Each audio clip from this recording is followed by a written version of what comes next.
Yup, Philly's Power 89 FM. It's your girl Diamond Cuts. I got my family in the building, and I really, really mean that when I say family. Reco Havoc. What up, Rico? Hey, yo. Hey, nah, you already know this family. I'm good. What's been going on with you? You got to give me like a rundown of everything that's been happening since I ain't seen you in what, maybe, we speak, but I don't think I seen you in a while. Yeah, it probably been like 2 years. 2 years? 2 years and some change. Yeah, so talk to me about everything that's been happening since Lucas. I know Lucas was out, and Lucas was a big success in the city. You got a deal with Atlantic. Yeah. So how did the deal with Atlantic happen? No, it just happened off of Lucas. You know, just all the videos I had already dropped. Then after Lucas, I kind of start like, you know, I was turning up rockstar lifestyle. I might not make it, so I feel like I needed time to get myself together, you feel what I'm saying? And when you talk about getting yourself together, I know that, you know, you were very vocal about it on drug addiction. Yeah. So, like, what was you actually addicted to, and what happened, and did you feel like that drug addiction affected any parts of your career? I just felt like it just slowed me down. It just slowed me down a lot because, like, even smoking, like, I stopped smoking weed and all that. I just went like cold turkey, so I could really get into them. I used to think like I had to get fried to do a song, like, but then once I started making music sober, I'm just like, oh, man, now I can see, like, I'm just like, let me fall back and really get myself together, because if I'm not right, I can't be this rapper, you feel what I'm saying? And then it's like, I gotta get in tune with myself. And I was just at that age I'm at now, like, I just need to focus on me. Need to start learning myself, my weaknesses and all that. What was you actually addicted to? Gas, irks. You know what I'm saying? Just all that stuff. And then I dumped all the pills out in the toilet and went crazy on my Instagram. Yeah. And I was just like, you know, it's time to break the generational curse. And that's when I just was like, did you go through crazy withdrawal? And to be honest, no, I was already leaning myself off of it. So it was like, gradually did it. I was just doing it. The first step I did was stop hanging around like my hood. I stopped going down there and start like, I had to like put myself in the shell almost. Yeah. Now, when that happened, like everybody else, were they around you trying to help you get right? Because you had so much, and you still do. You have so much on your plate. You have so much to lose. Did anybody ever say, get yourself together? To be honest, I feel like a lot of people might have told me that. You know what I'm saying? I feel like a lot of people might have told me that. But you can't tell somebody to just stop doing it firsthand. If you next to somebody, like, you're not going to really see it. You got to see stuff from a distance, I feel like. Right. So it's just like, you can't tell this person, yo, stop getting fried, stop getting fried. I think they just going to listen to you. Yeah. They got to do it on their own. I had to want it for myself. You know what I'm saying? Then I just started seeing stuff when I stopped getting fried, like, who, like, you know, how it was. So that's all. I feel like people told me that, but I was deaf to a lot of stuff. So did you go to like rehab or anything, or you no rehab? You just did it on your own. Yeah, I did it on my own. I had caught a gun case, and then when I had beat the gun case, they had gave me a year of probation. So I'm just like, all right, forget it. Like, I had to stay clean too, but then there's like, some people be on probation still getting fried and all that. So it's just like, do I want this or I want to do this? Like, which one I'm going to do? So I just said, I'm just not going to do nothing. I got off probation. You know what I'm saying? I still don't do nothing. So it's just like.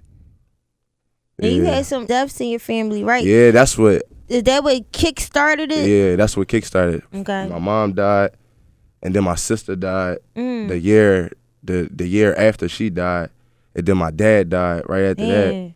So it was like I was just dealing with a lot. And was this all going on when you was doing your rapping and all of that? Yep. Damn.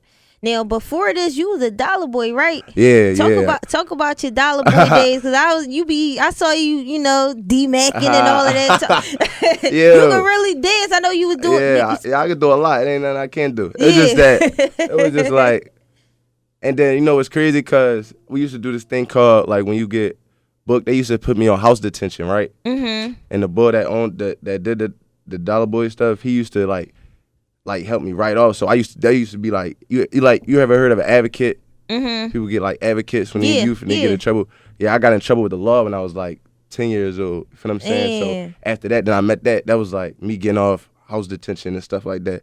and it played good without me going to like DHS and all that. So that played a lot in that. You feel what I'm saying? For people that's not familiar with the Dollar Boys, like Dollar Boys, y'all was a crew, but I always felt like for me it was like y'all just a whole bunch of dancers, like y'all just like to dance to get lit. I mean, people don't see this though, but a lot of stuff that like some kids not coming from nothing or don't have that, like we traveling and all that. We was doing a lot of stuff like that, so it was like kind of like an advocate thing. Like keeping like y'all out of trouble. That seeing stuff instead of being on a block every day, all day. It's just seen that too. Experiencing different stuff. Now, you know what I'm saying? What made you transition from doing that into rapping? Was it something that you always just knew you I know. do? I always wanted to be like, I already had that in my head. Like, I want to be a rapper and stuff like that. So, but when my mom passed, that's when I knew I wanted to do it. Like I said, I gotta do it because I've really been through some stuff. Like I don't really get too vulnerable on tracks. I just started after I stopped getting fried. Now I can get vulnerable on songs, but people just think I'm just the energy of it. Feel what I'm saying? Because I just like I'm gonna be a rapper. So it's just like.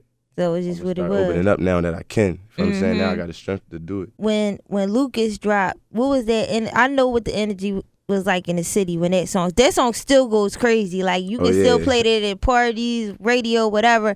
But for you, what was that energy like when people started really rocking with it? When did you know like I really got something? I'm not gonna lie, I didn't even it was overwhelming to be honest, because then I got people coming around me now that never was my homie. You know what I'm saying? Now people want to do stuff with me, want to get money, they want to help me out. You know what I'm saying? Thinking they really, you know what I'm saying? So I couldn't see a lot of that because I was liking the love. I was going through a lot. Right. People didn't know that, but I was. So I wasn't paying it no mind. I didn't know what I had until I really stopped getting hot. Like once I stopped that, then I see like, oh, how much I impact. Everybody tell me, yo, you really this, you really, look, you done started a wave in Philly, like, you made it cool for people to do this. And I used to just be so fried, I never really like understand it. I'm just like, man, y'all don't know. I'm really going through some stuff. Then I started getting fried. And I said, oh man. Yeah. You know what I'm saying? Now I got that energy, I got that boost. It's like, oh, I'm ready now. And then this is better. Yeah, it's better. Yeah, for sure. Yeah, Neil, what's your relationship with Atlantic? Like, did they ever see that side of you, that high side, or did when you knew you were about to meet up with them, did you kind of like try to sober up, or did they? To be honest, I would just be me. I mean, and then that's why I shout out to Dallas, my A&R, because he's not just like an A&R. He definitely like a big bro. He give me game. He gave me a lot of stuff like that. Like, so it's just like, yeah, they know, they do, but it's not. It's up to you. People think you just give it these labels and they just going, it's about having your situation together. You feel what I'm saying? People think, oh, Atlantic not letting you drop. Oh, Atlantic not doing this. Y'all keep blaming everything on Atlantic when it's not. You feel what I'm saying? Yeah. People don't know that. I can drop when I want to. It's not that. About having your business together. People keep blaming it on the label when the major labels. No, that's your fault for not having your stuff together. You knew what they was offering. You knew how it was going. Even if you didn't read, you got a lawyer. You feel what I'm saying? Everybody making something out of it. It need to be reciprocated. If you doing this, if you got this movement behind you, that's what they gonna put. They gonna be with it. You feel what I'm saying? It's not up to them to figure it out. You got to figure it out yourself. Right now, that's game right there, because a lot of people say things like, yo, Atlantic, or not even Atlantic, but my record company, they not doing what they supposed to be doing. They not letting me drop. They not letting me release no singles or whatever.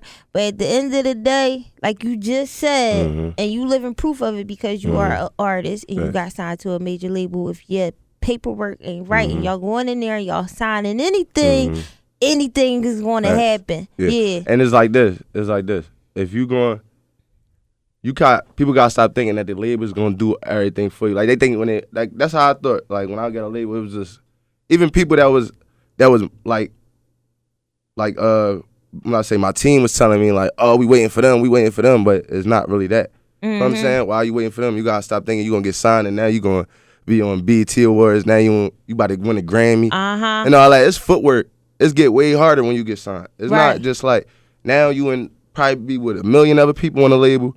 You in competition. If you're not doing right, they got to focus on the next artist. You know what I'm saying? If you don't got your stuff together, stop thinking they going to blow you up, waiting for reposts and all that. You don't do that. You got to go out and get it. Just go out and get it. It get way harder because now it's like you graduate. Now it's time to I ain't it's think go of it like time. that. You feel what I'm saying? It's go time. You gotta pick your feet up and really start running still. I learned that, and I need to learn. I feel like you only gonna get it off of experience. Yeah, for sure. You know what I'm saying? I say experience is the best teacher. I say it all the time. Now speaking about business, you had Mont and Quizzy that was working with you. Yeah. And they're not working with you anymore, right? You got a whole brand new team. Is that right? I still got the people that around me now been around me. Okay. Yeah, they been around. Like they always was around. Yeah.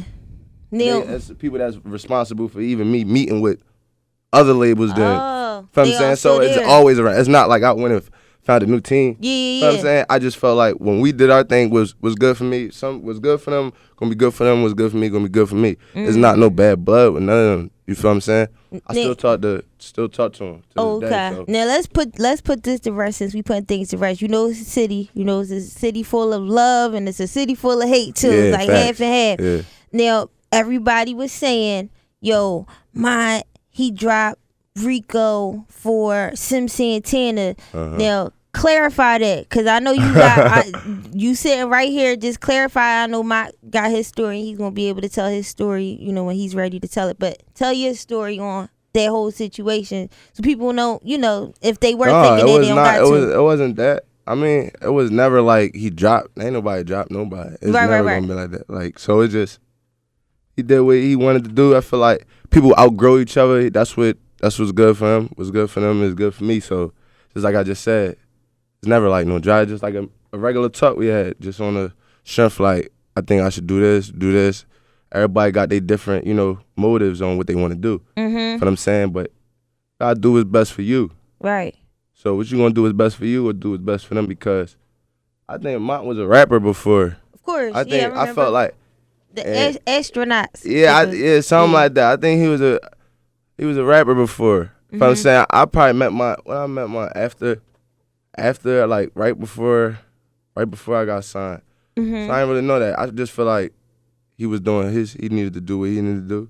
Because he needed to do what he needed to do. Grew apart. Yeah, I mean, it ain't no it's all love though, so Yeah, y'all just grew apart. Now you got new music out. Yeah. Zero Dark 60. I ain't want to get it wrong. That song is crazy. So when you've been getting yourself together, like you've been in the studio as well. Yeah, so for sure. How many tracks you could say you probably knocked out since then? To keep it honest, I probably got I got some work. I probably got like 200. I got a lot of. You got 200 tracks. I got a lot of songs. Yeah. I got a lot of songs. All right. So it's just like I'm coming now. Y'all about to see. You know what I'm saying? Everybody, I don't let nobody dictate my pace. So everybody like I'm fell off. I'm doing this, that, and the third, and y'all don't even know that I'm just getting myself right. So when I do come, y'all know what's going. It's just all going to show. I've been saying this for the longest because you did take a little hiatus, and people were like, "Yo, where Rico go?" Mm-hmm. And I said it to plenty of people. I said, "Yo, Rico gonna surprise y'all. Yeah, he gonna surprise y'all. He gonna come with something, and it's gonna shake everything back up again." Yeah, facts. And then when I heard the new track, I was like, "Damn, this is it." Zero Dark 60. I feel like they needed to hear that because people been like, I basically gave them the rundown what's going on. You feel what I'm saying? Mm-hmm. So it's just like if you know, you know. You feel what I'm saying? If you know, you know. If you don't, it's gonna show. So you know what's going on. People know what's going on with me. I'm on my bag right now. This is a bad time to be on my bad side. Yeah. Cause I ain't. It's up there, and it's just gonna show. If I'm saying I ain't just gonna do, I'm gonna just keep working. Mm-hmm. Massive success is the best revenge. So that's just how that's my focus right now. Now, is Atlantic, are they behind the new single, like 100%? They gonna come. As long as I know they there. Right. That's all that matters. That's all I need. I don't need y'all calling y'all, blowing y'all up. As long as I know y'all here, I'm good. You feel me? I keep moving. People will respect them more. Yeah. So what's next for you? What's next for Havoc? Oh, yo, I got this No Relaxing dropping right. I'm gonna drop this soon, like 2 weeks. I think I'm gonna give them No Relaxing. Then I got another single called It Happens, and featuring Petty Levels. Shouts to Petty Levels. She definitely starring in the vid, so shout out to Shantae, And it's just coming. Then after that, I'm just keep surprising them. I want You feel what I'm saying? I just want to just gonna keep dropping. Keep giving it to him. That's all it is now. It's all Yeah. about putting that work in. So that's all I'm on right now. I'm focused.